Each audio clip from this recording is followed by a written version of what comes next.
আমাদের উভয় শিল্পীর বন্দনা প্রার্থনা ইতিমধ্যেই শেষ হয়ে গেল। গান কমিটির পক্ষ থেকে আজকের পালা হলো গুরু এবং ভক্ত। বাংলার নয়, সারা বিশ্বের মধ্যে যিনি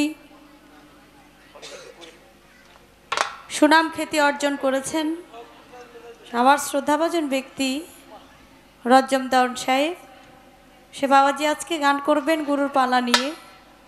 বাংলাদেশের মধ্যে আমি ক্ষুদ্রতম গায়িকা মুক্তা সরকার, আমাকে দিয়েছেন গান কমিটির পক্ষ থেকে ভক্তের পালা নিয়ে গান করার আদেশ করেছেন। আমি চেষ্টা করব গুরু এবং ভক্তের পালা আমরা যেন গাইতে পারি। আপনারা সকলে আমাদের জন্য দোয়া আশীর্বাদ করবেন এবং আপনারা যারা, যদিও গরমের সময় একটু গরম বেশি লাগবে এটাই স্বাভাবিক, তারপরেও আপনারা একটু ধৈর্য সহকারে আমাদেরকে গান গাওয়ার জন্য সেই সুযোগটা করে দিবেন, যেন গুরু ভক্তের পালার থেকে আমরা কিছু জানতে পারি। মূলত যিনি আজকে গুরুর পালা করবেন, এখানে অনেক গুরুধরা ভক্ত আশেকান আছেন এবং যিনি আমাদেরকে দাওয়াত করে এখানে এনেছেন তিনিও একজন পীর সাহেব এবং তিনিও একজন আল্লাহর ওলি। সে বাসার চান বাবার প্রতিও আমার, তার ভক্ত আশেকানদের প্রতিও আমার সালাম ভক্তি রইল। তো আমি আমার যেহেতু ভক্তের পালা, শিষ্য আর ভক্ত দুইটা কিন্তু একেবারে আলাদা। শিষ্য অনেক কিছুই চাইতে পারে, গুরুর কাছে জানতে পারে, ভক্ত কিন্তু অত কিছু চাইতে পারে না। কারণ ভক্তের চাওয়া পাওয়ার পর্ব এখানেই শেষ, যেদিন থেকে সে ভক্ত খাতায় নাম দেয়। কারণ সে শুধু একটি চাতক পাখি যেমন আকাশের দিকে চেয়ে থাকে, বৃষ্টির পানি কখন বৃষ্টি নামবে আর কখন সে বৃষ্টির পানি পান করে তার জীবন বাঁচাবে, ঠিক তেমনি করে একজন ভক্ত শুধু গুরু আসার পন্থে চেয়ে থাকে যে কখন আমার দয়ালে পথ দিয়ে আসবে আর কখন তার চরণ ধুলি, তার যে ধুলিকণা তার পায়ের মধ্যে, সেই তার চরণ ধুলি তার ভক্তের গায়ে মেখে এই দেহটাকে সিদ্ধ করবে। তাই সেখান থেকে যদিও চাওয়ার নাই কিছু, গুরু তো মুখ দেখলেই সব কিছু বুঝতে পারে, তারপরেও একেবারে না চাইলে হবে না। আমি চেষ্টা করব কিছু অল্প কিছু আমার দয়ালের কাছে জানার জন্য, বোঝার জন্য।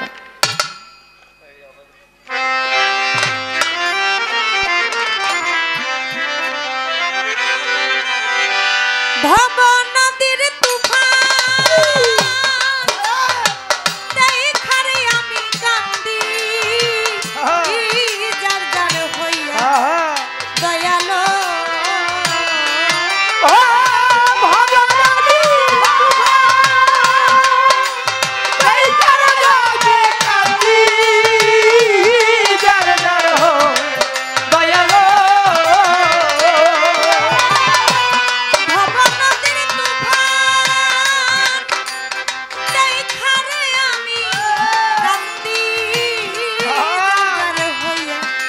মুর্শিদ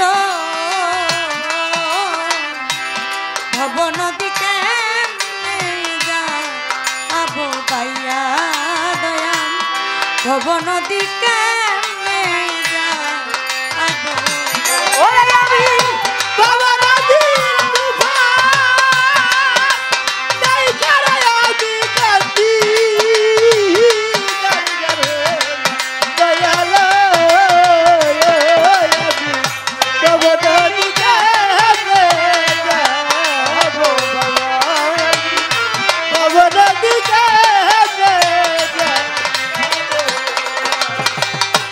মনে বড় আশা ছিল সকলে লইয়া, মনে বড় আশা ছিল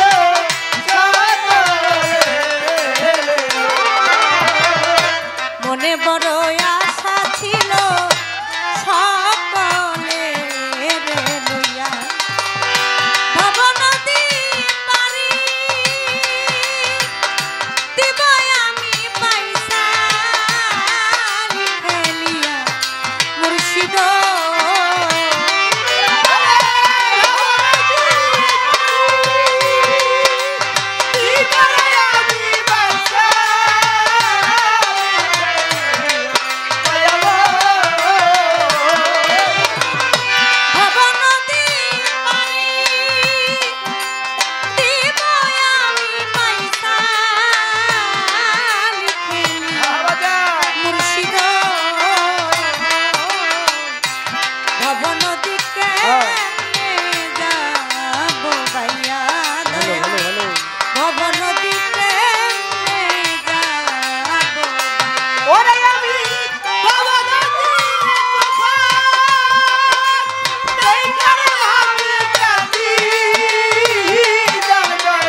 দিকে চেয়ে দেখি বেলা যায় ডুবিয়া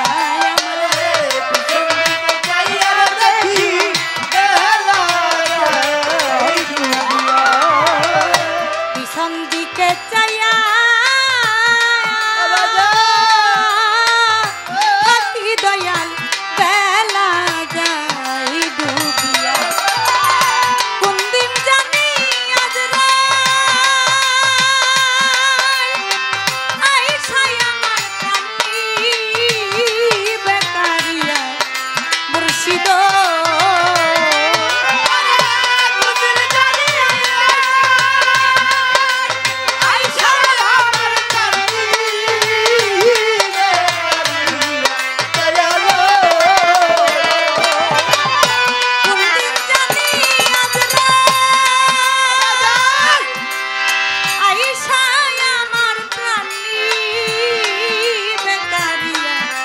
মুর্শিদ ভবন দিকে যা আব পাইয়া দয়াল ভবন দিকে যা আব পাইয়া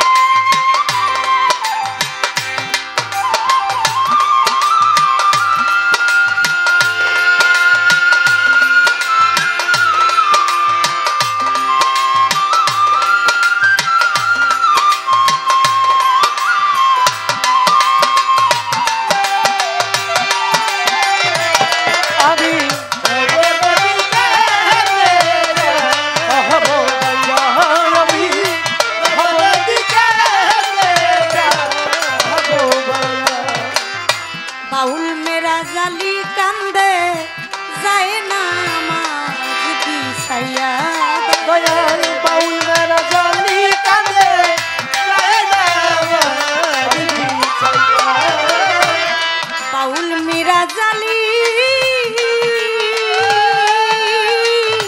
কান্দে দয়াল যায় না মাঝ বিছাইয়া এক সেজদা তানিয়া আমার প্রাণ পাখি ধরিয়া দয়াল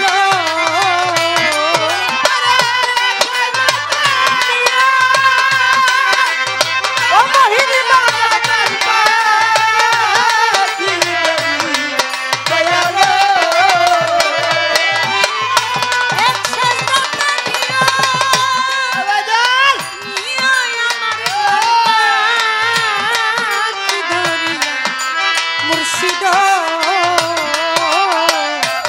ভবন দিকে যাব ভাইয়া দয়াল ভবন দিকে যাব আমি ভবন দিকে যাব আমি ভবন দিকে যাব ধৈর্য ধরে নীরব থাকেন সবাইকে জানাই গুরু ভক্ত ভাবের কথা বলিব দাঁড়াই আপনারা এই ভাবে যদি থাকেন একটু চুপ আমরা দুইজন ভাবে ভাবে ভাব মিশাইয়া গাইয়া যাব খুব ভক্তের পালা নিয়ে আমি দাঁড়াইয়া গান করিলাম গুরুর কাছে আরজি আমার দয়া ভিক্ষা চাহিলাম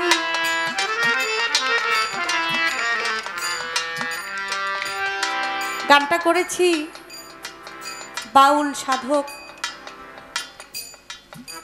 মিরাজ আলী সেই দয়ালের গান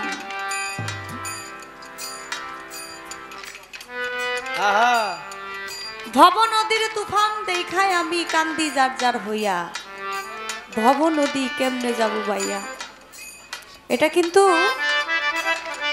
এই যে আমরা নাও দিয়ে বর্ষার কালে আমরা নাও দিয়ে এদিক সেদিক যাই, এই নাওয়ের কথা কিন্তু বলা হয় নাই, সেই নদীর কথা কিন্তু বলা হয় নাই, সেই তুফানের কথা কিন্তু বলা হয় নাই। এই দুনিয়াটা একটা ভবনদী, এই দুনিয়াটা একটা মোহমায়া, এই মোহমায়া সংসার জঞ্জাল, এই ভবনদীর থেকে আমি বের হইতে পারি না। আমার তো মনে চায়, কিন্তু আমি গুরু যে গুরুর যে কাজ, সে কাজগুলো আমি করতে পারি না। এর জন্য আমি আমার দয়ালের কাছে আরজি জানিয়েছি, আমি এই ভবনদী কেমনে যাব ভাইয়া। যদিও বাবার যে কান্ডারি, সে তো আমার মুর্শিদ, সে আমার দয়াল, তারপরেও আমার দয়ালের কাছে এই গান, এই আরজি আমি আমার দয়াল গুরুর কাছে। ছোট আমার একটু জানার বাসনা,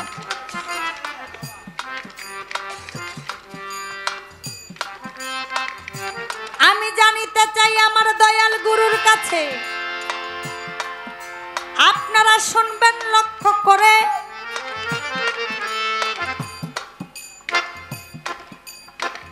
গুরু হইতে গেলে বাবা 8টি জিনিস বর্জন করতে হয়, বলতেছি সবারে। আমি আমার গুরুর কাছে আমি দয়া ভিক্ষা চাই। কি বর্জন করলে একজন গুরু হওয়া চাই, কি বর্জন করে আপনি কি অর্জন করিলেন ভব এই সংসারে। গুরু হইতে কিবা লাগে বলেন না আমারে।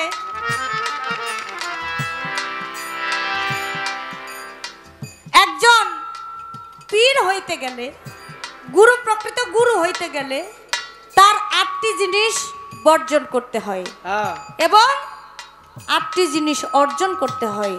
আমি আমার দয়াল গুরুর কাছে আমি জানতে চাই যে আপনি বর্জনটা করলেন কি, 8টি জিনিস বর্জন, কি কি বর্জন করে আপনি কি কি অর্জন করে আজকে আপনি আমার গুরু আর আমি হলাম আপনার ভক্ত।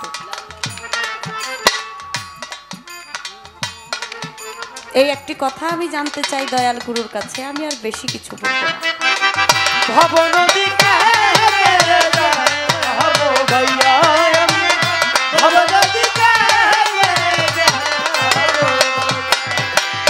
বাউল মীরা জালি কান্দে যাই না মাঝ বিছাইয়া, বাউল মীরা জালি কান্দে যাই না মাঝ বিছাইয়া, বাউল মীরা জালি কান্দে যাই না মাঝ বিছাইয়া।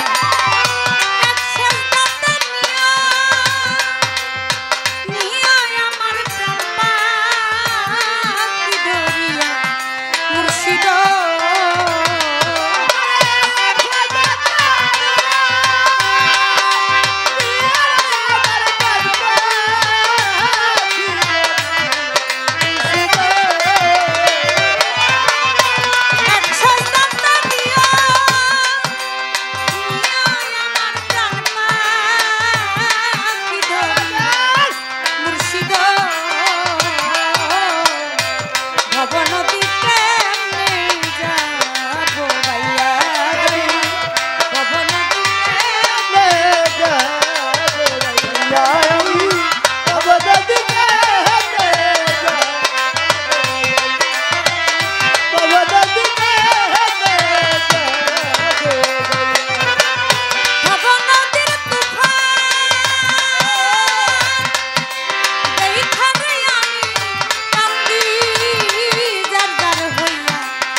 পালা দেওয়া হয়েছে কর্তৃপক্ষ থেকে গুরু এবং ভক্ত। বাংলাদেশের সুনামধন্য গায়িকা মুক্তা সরকার, তাকে দেওয়া হয়েছে ভক্তের পালা, আমাকে দেওয়া হয়েছে গুরু পালা। আসলে ভালো করে এখনো শিষ্য আমি হতে পারিনি, তারপরে যে গুরু দায়িত্ব দেওয়া হয়েছে আসলে প্রকৃত অর্থে আপনারা যারা এখানে আছেন আপনারাই সকলে গুরু। আপনাদের পক্ষ থেকে আমি কিছু কথা যদি মালিক দয়া করে আমার গুরু মুর্শিদ আমাকে ভিতরে থেকে বলায় তাহলে বলা সম্ভব, নইলে আমার পক্ষে সম্ভব। পালা নিয়ে গান করলেন খুব সুন্দর, অনেক সুন্দর আছে, আর ধরে না।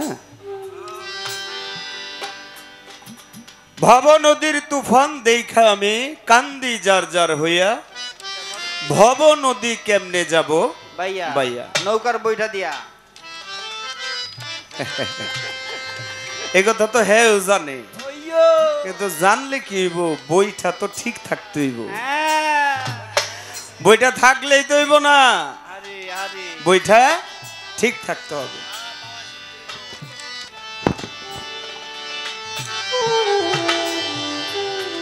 আমাদের মেয়র মহোদয় আমাদের মাঝে আসবে, তাকেও আমাদের একটা সময় দিতে হবে, কিন্তু তার আগেই আমি আমার পালার কাজটা সেরে দিই।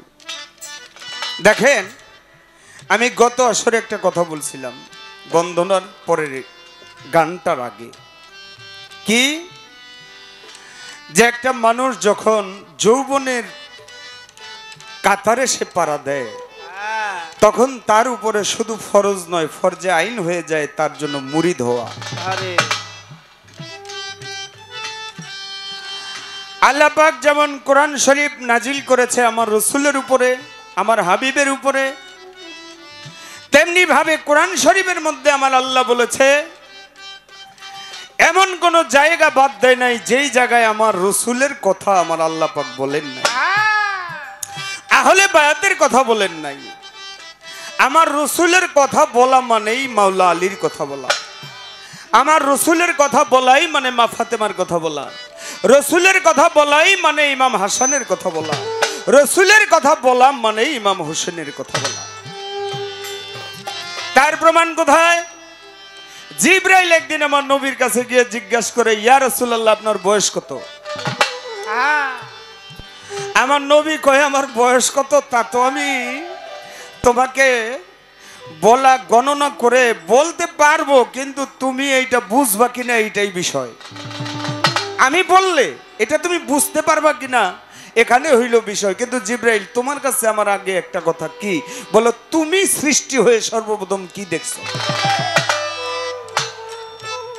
তার আগে বলো তোমার বয়স কত? জিবরাইল কয় ইয়া রাসূলুল্লাহ আমার বয়স কত তা বলতে পারবো না, তবে আমি সৃষ্টি হয়ে সর্বপ্রথম আমি আকাশ কাঙ্গুরার মধ্যে যেই জিনিসটা দেখছি ওইটা দেখে আমি বলতে পারবো। কি দেখছো? বলে আমি প্রথম আসমানে দেখছি একটি তারা মিট মিট করে জ্বলছে। কতদিন দেখলাম? বলে ইয়া রাসূলুল্লাহ ৭০,০০০ বছর দেখলাম। ৭০,০০০ বছর পরে কি দেখলা? ইয়া রাসূলুল্লাহ ৭০,০০০ বছর পরে তারাটা ডুবে গেল। ডুবন্ত অবস্থায় কতদিন ছিল? ইয়া রাসূলুল্লাহ ডুবন্ত অবস্থায় ৭০,০০০ বছর ছিল। তারপরে কি দেখলা? বলে তারপরে দেখলাম আবার তারাটা উঠলো। উঠে কতদিন ছিল? বলে ৭০,০০০ বছর। আমার নবী বলে এইভাবে উঠেছিল আর ডুবেছিল তুমি কতবার দেখেছো? জিবরাইল বলে ইয়া রাসূলুল্লাহ এইভাবে উঠেছিল আর অন্ধকার অবস্থায় ছিল, ডুবে অবস্থায় ছিল, এইভাবে আমি দেখেছিলাম ৭২,০০০ বার। সুবহানাল্লাহ। আমার নবী বলে যে ৭২,০০০ বার তারাটা দেখে তার তো এখন দেখলে চিনার কথা, তুমি কি সেই তারাটা দেখলে এখন চিনতে পারবে? হ্যাঁ ইমরান। জিবরাইল বলে ইয়া রাসূলুল্লাহ কেন চিনবো না, অবশ্যই চিনবো। আমার নবী বলে আমার পিছনে যাও। পিছনে গেলেন, আমার নবীর জুব্বাটা একটু বাম দিক দিয়ে নামিয়ে দিলেন। নবীর বাম কান্ধে আড়াই আঙ্গুলি নিচে কবুতরের ডিমের ন্যায় পশম দিয়ে ঢাকা মোহরে নবুয়ত। আসেন সবাই চুম্বন করে নেই।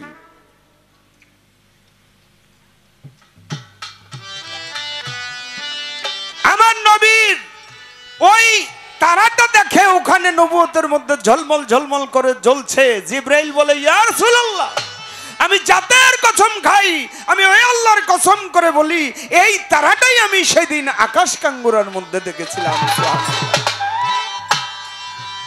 আমার নবী কয় তাহলে এই তারাটা যেহেতু দেখছো, এই তারাটাই ছিলাম আমি।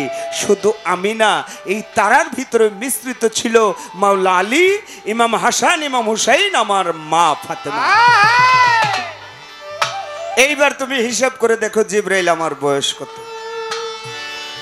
জিব্রাইল বলে, ইয়া রাসূলুল্লাহ, আমার আর কোনো বলার কিছু নাই।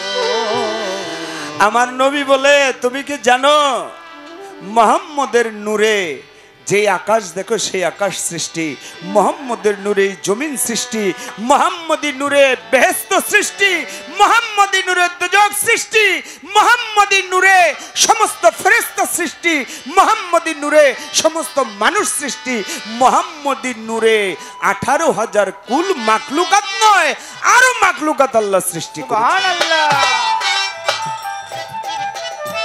তাই বাবা, আমরা যে যাই বলি, যে যাই করি, আমাদের আগে মুরিদ হইতে হবে। হ্যাঁ, কবরের মধ্যে গেলে দুজন ফেরেশতা আসে না?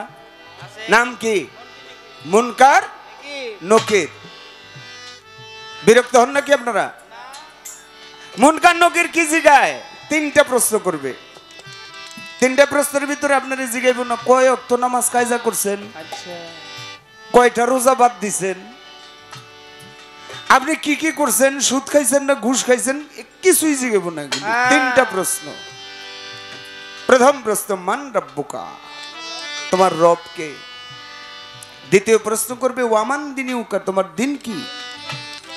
3 নম্বর প্রশ্ন করবে, মান নবিউকা, তোমার নবী কে? মারহাজার রাসূলু, উনি কি তোমার রাসূল? হুয়ার রাসূলু হযরত আহমদ মুহাম্মদ মুস্তাফা সাল্লাল্লাহু আলাইহি ওয়াসাল্লাম।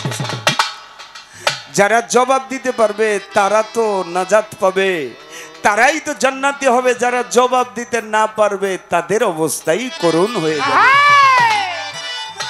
এই জন্য বাবা, দুনিয়ায় থাকতেই আমার আল্লাহ বলছে, দুনিয়ায় থাকতে যারা আমাকে না দেখলো হাসরের মাঠে তারা অন্ধ হয়ে উঠবে। বাহ বাহ। তাইলে আমরা দুনিয়াতে আল্লাহকে কিভাবে দেখব, আল্লাহকে চিনবো কিভাবে, রসুলকে দেখবো কিভাবে? এই জন্য সাধক তার একটা গানের মধ্যে কি বলে, যার সাথে নাই প্রেম প্রীতি, যার শোনে নাই, যার শোনে নাই প্রেম প্রীতি, তার বুঝাই কি মন বসিবে? জানো না রে ও ভ্রান্ত মন, কিসে গুরুর ভজন হবে? জানো না রে ও ভ্রান্ত মন, যার শোনে নাই প্রেম প্রীতি, যার সাথে ও মনা যার সাথে নাই, যার সাথে নাই প্রেম প্রীতি, তার পূজায় কি মন বসিবে? জানো না রে অভ্রান্ত মন, কিসে গুরু ভজন হবে? জানো না রে অভ্রান্ত মন। যাহার বদন দেখা মাত্র তোমার এই মনে জাগবে আনন্দ,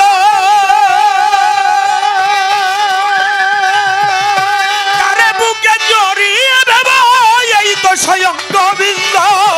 যাহার বদন দেখা মাত্র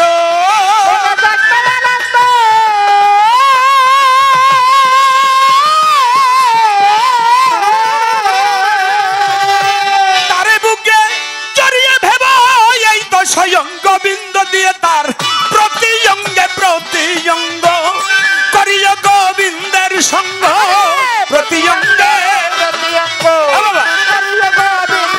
প্রতি অঙ্গে প্রতি অঙ্গ করিও গোবিন্দের সঙ্গ। বাজান উথলিবে প্রেম তরঙ্গ, উথলিবে তোমার, উথলিবে প্রেম তরঙ্গ, পাবি দেহ শুদ্ধ হবে। জানো না রে ও ভ্রান্ত মন, কিসে গুরুর ভজন হবে?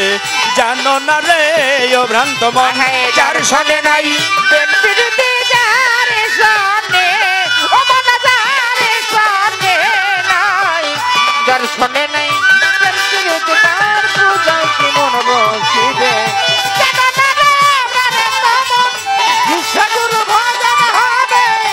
জানো না রে অভ্রান্ত মন।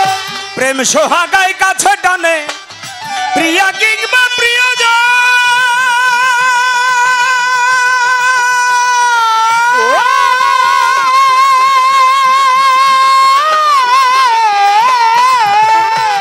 বল্লভ গোবিন্দ জানে দিও প্রেমের আলিঙ্গন, তোমার মুখে যাহা মিঠা লাগে সফে দাও প্রাণ বন্ধুর ভোগে।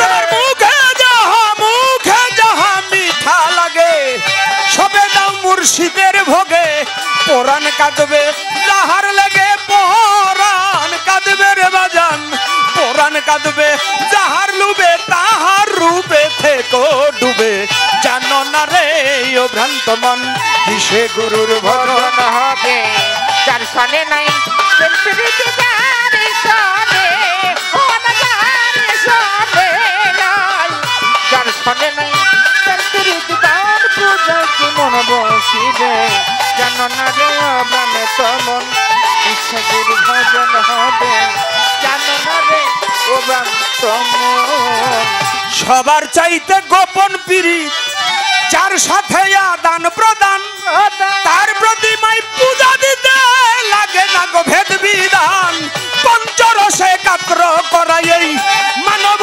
হারিতে ভরা পঞ্চরসে কাত্র করা আরে পঞ্চরসে কাত্র করা মানব হারিতে ভরা রাধা বল্লবে কয় পাইল যারা বল্লবে কয় রাধা বল্লবে কয় পাইল যারা প্রেমের মরা মরল ভবে জানো না রে ও ভ্রান্ত মন কিসে গুরু ভজন হবে জানো না রে ও প্রাণে তো মন কিসে গুরু ভজন হবে জানো না রে ও প্রান্ত মন যাহার বদন বদন মানে চেহারা রূপ হাত পা নিয়ে জনম নিয়ে মানুষের একটা আকার আল্লাহ বানাই দিয়ে দুনিয়ার মধ্যে পাঠায় মা বাবার রণাঙ্গনে মধুর মিলনের মাধ্যমে এক ফোঁটা বীজ পিতৃধন সেখান থেকে মায়ের ডিম্ব কোষে বাবা ঢেলে দেয় প্রথম মাসে বিজল দ্বিতীয় মাসে রক্ত তৃতীয় মাসে মাংস চতুর্থ মাসেই দেহ হয় পঞ্চম মাসেই দেহের ভিতরে পঞ্চ আত্মা মানুষের একটা আকার ধারণ করে দুনিয়ায় আসছে ঠিক কিন্তু আকার ধারণ করে আমাকে কিন্তু মানুষ হইতে হবে পরে আমি মানুষের আকার ধারণ করেছি ঠিক কিন্তু একটা মানুষের কাছে গিয়ে মানুষের সেবা যত্ন করে সাধন করে কর্ম করে আমাকে পুনরায় মানুষ হইতে হয়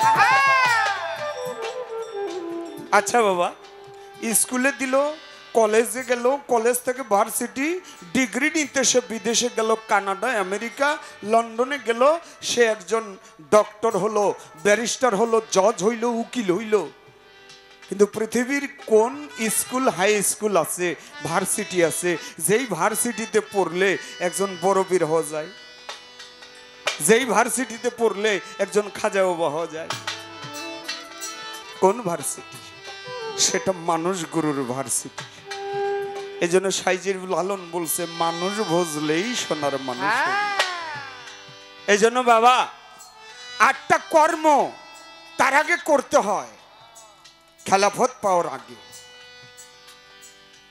একজন গুরু তাকে যখন খেলাফত দিবে খেলাফতের আগে 8টি কর্ম তার পালন করতে হয় প্রথম স্তরের কর্মই হলো তাকে আগে মানুষ হইতে হয় মানুষ হইলে কিভাবে কিভাবে মানুষ হবে যখন গুরুর কাছে যায় যায় শিষ্য হইয়া শিষ্য হয়ে যাও তুমি কিন্তু তোমার উপরের যে কাঁচিটা ওই যে শয়ের উপরে যে রশ্মি কাঠটা ওইটা হলো একটা কাঁচি ওটা হইল অহংকার ওটা হইল আমিত্ব ওটা হইল কামনা বাসনা ওই আমিত্বটাকে তোমার বর্জন করতে হবে অহংকার বর্জন করতে হবে তোমার বরত্ব বর্জন করতে হবে তুমি তখন হয়ে যাবে কি শস্য শিষ্যর আকার উপরে রশ্মি কাঠটা বাদ দিলেই হয়ে যাবে তুমি শস্য অর্থাৎ ফসল যখন তুমি ফসল হয়ে যাবে তোমার ভিতরে অহংকার আমিত্ব কিছু থাকবে না তখন তোমাকে গুরু টান দিয়ে খেয়ে ফেলবে কোথায় নিয়ে খাবে অনুরাগের বাঘে যারে ধরে আরে তারে তাই না নিয়ে বিবেক জঙ্গলে ভাবের মারা মারে গো সখী অনুরাগের বাঘে যারে ধরে রে বাজান অনুরাগের বাঘে যারে ধরে গো সখী হ্যাঁ বাবা অনুরাগের মাঝে যারে ধরে ওরে অনুরাগে মাঝে যারে ধরে সত্যি অনুরাগের মাঝে যারে ধরে সেই অনুরাগের বাঘ সোজে কোন কোন সময় গুরু গরুতে রূপান্তরিত হয়ে যায়। কারণ শিষ্যর যখন রসিকার উঠে যায় তখন গুরুর গুয়ের রসিকারও উঠে যায়, তখন হয়ে যায় গরু। আর গরু হয়ে ওই শস্যকে আহার করে তাকে মানুষে রূপান্তরিত করে দেয়। যখন আমার শিষ্যত্ব গ্রহণ হয়ে যাবে তখন আমার মুত্তাকিন হওয়ার ভিতরে আগ্রহ জাগবে, আমি হব তখন মুত্তাকিন। মুত্তাকিনের কর্ম ছেড়ে আমার যখন সত্য যাবে প্রতিষ্ঠ হইয়া, আমার তখন সত্য একত্ববাদ আমার ভিতরে জাগ্রত হয়ে যাবে, মিথ্যাকে আমার বর্জন হয়ে যাবে, মিথ্যা আর আমার ভিতরে থাকবে না। এই যে বর্জন, আমি মিথ্যা বর্জন করে দিব, একত্ববাদ সত্য আমার ভিতরে প্রতিষ্ঠিত হয়ে যাবে। তখন আমি কি হব? তখন আমি হব মুমিন। তোমারে দেই কইয়া মুমিন যখন হবই আমি, যাবে আমার সালাত কায়েম হইয়া, আমি চোখে চোখে দমে দমে আমি মুর্শিদের ছবি খোদাকে দর্শন যাব করিয়া। এই জন্য বাবা সালাত 5 ওয়াক্ত ওটা শরীয়তের কর্ম, ওটা করতেই হবে। কিন্তু তরিকতের জগতে যখন ডুব দেবেন, আপনি যখন একজন গুরু মুর্শিদের চরণে গিয়ে নিজেকে নিবেদন করে দিবেন, তখন প্রত্যেকটি কর্মেই আপনার সালাত আদায় হবে, প্রত্যেকটি কাজেই কর্মেই আপনার সালাত আদায় হইতে থাকবে। তখন হয়ে যাবেন আপনি মুমিন। যখন মুমিন হবেন তখনই আপনার উপরে ফরজে আইন হয়ে যাবে আসসালাতু মিরাজুল মুমিনিন। মুমিনের মেরাজ হবে সালাতে, প্রতি কর্মে কর্মে যাবে মেরাজ হইয়া। যখন মুমিন হয়ে যাবেন দেখেন তাই ভাবিয়া, যখন মুমিন হয়ে যাবেন তখন গুরু আপনাকে টান দিয়ে বুকের মধ্যে নিয়ে 3টা চাপ দিবে, রাব্বি জিদনি ইলমা। তখন আপনার দেহের ভিতরে বাম স্তরের 2.5 আঙ্গুলি নিচে টিকটিক করে জ্বলছে, টিকটিক করে শব্দ হচ্ছে, তখন শব্দটা লা সারা আর কিছুই হবে না।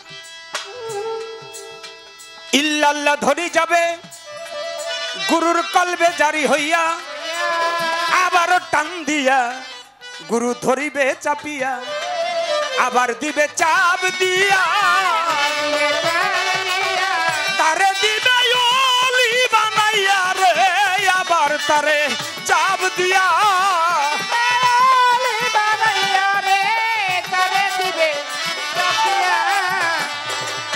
এই জন্য একজন আল্লাহর ওলি রাস্তা দিয়ে যায়, সাথে পিছনে অনেক ভক্ত। এক নারী সুন্দরী একটা মেয়ে দেখেই ভক্তি দিয়ে পড়ছে, বাবা আমার মুরিদ করেন। মুরিদ কইরা টান দিয়ে নিয়ে তার কপালের মধ্যে একটি চুম্বন করে ছেড়ে দিয়েছে, মা চলে যাও। পিছনে ভক্তরা অনেক দূর হয়ে গেছে, গুরু একটু সামনে গিয়ে পিছের দিকে তাকায় দেখে, হায় হায় রে, আমি যে মেয়েটারে ছাইরেছি ওই মেয়েটারে সিরিয়ালে ভক্তরা কপালে জুমাইতাছে। গুরু সামনে গিয়ে কয়, বাবা আমি মেয়েটাকে একটি চুম্বন করে ছেড়ে দিলাম, তোরাও যে কপালে চুম্বন করতেছিস কারণ কি? কয়, বাবা আপনি যে করলেন। গুরু কয়, তাহলে আমার সাথে আসো। হাঁটতে হাঁটতে একটা বাজারে গেছে, বাজারের একটা কোনারের মধ্যে দেখে কামারের ঘর, লোহা পরে, ওই লাল একটা লোহা ধইরা গুরু বুকের মধ্যে সোয়া মুখে চুমা খাইয়া রাই খাই একটু দূরে গিয়ে তাক দাঁড়ায় রয়েছে।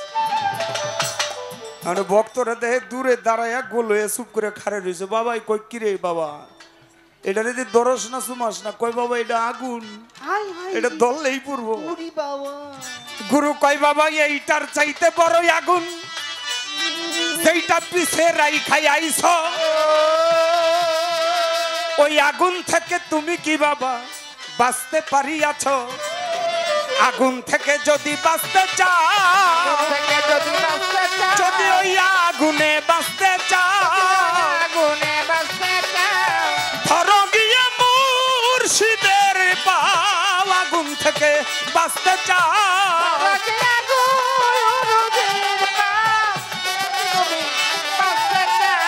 তুমি যদি ওই আগুন থেকে বাঁচতে চাও, মুর্শিদের চরণ ধরো, করণ কারণ মুর্শিদ শিখায়ে দিবে। তাই আমার ভিতরে এই বিষয়গুলি আমার বর্জন যখন হয়ে যাবে, তখন গুরু মুর্শিদ আমাকে খেলাফত দিয়ে আমাকে আউলিয়া বানায় দিবে। আমি তখন সত্যের ঘরে চলব। আমার ভিতরে পরনিন্দা থাকবে না, পর উপকার থাকবে সবারে জানাই। আমার ভিতরে অহংকার আমিত্ব থাকবে না, তোমারে জানাই। সর্বদা জিকিরে থাকবে ওইজন গুরু হইয়া। তার চেহারাটা দেখলে যেমন মানুষ যাবে পাগল হইয়া, কেমন জানি লাগে রে, কেমন জানি লাগে রে, তার দেখলে কেমন জানি লাগে রে, কেমন জানি লাগে রে। সে হোক না কালো, অনেক মানুষ আছে কালো, কিন্তু গুরু মুর্শিদ যখন হয়ে যাবে, খেলাফতধারী হয়ে যাবে, তখন কালোর ভিতরে তার নূর ঝলকানি মারবে, তার দেখলেই ভক্তি দিতে মনে চাইবে। এবার বড় ভেজালে গেছে ফালাইয়া, কয় মুর্শিদ আমি ভব নদী পারমু কেমনে, আমার একটা ব্যবস্থা করে দেন। ও তোর ওই ঘাটে পার হতে হবে, ও তোর ওই ঘাটে পার হতে হবে, ভাঙবে যেদিন এই ভবের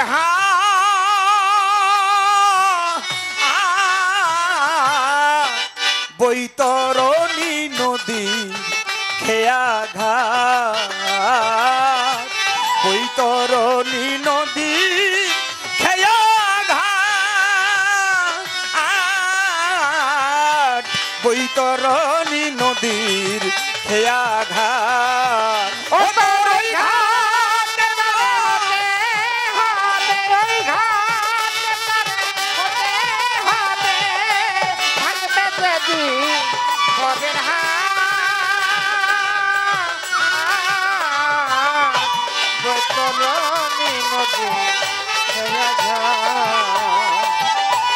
বৈতরণী নদী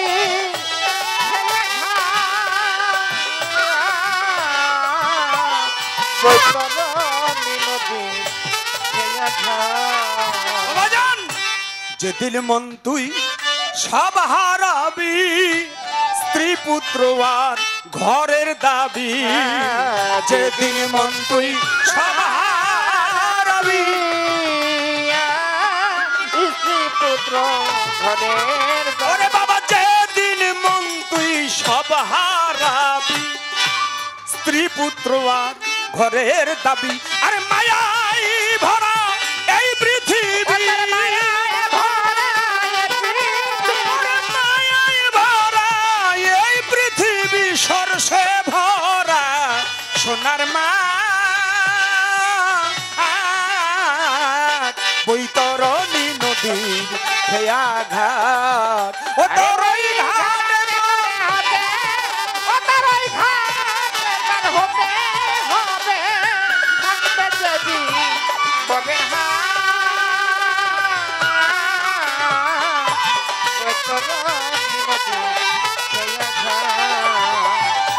বৈতরণী নদী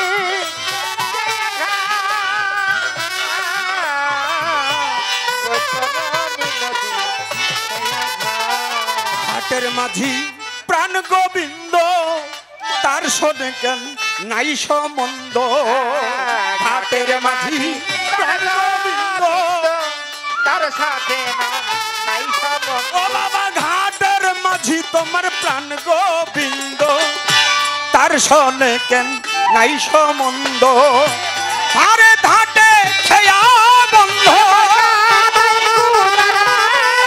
আরে ওই ঘাটে তোর খেয়া বন্ধ, আসা যাওয়া বালাই বৈতরণী নদী খেয়া ঘাট, ওরে বৈতরণী নদী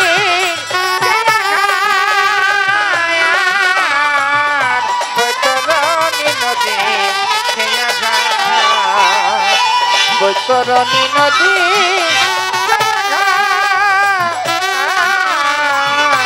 বৈতরণী নদী বাবাজান মুর্শিদের নাম ভজন ছাড়া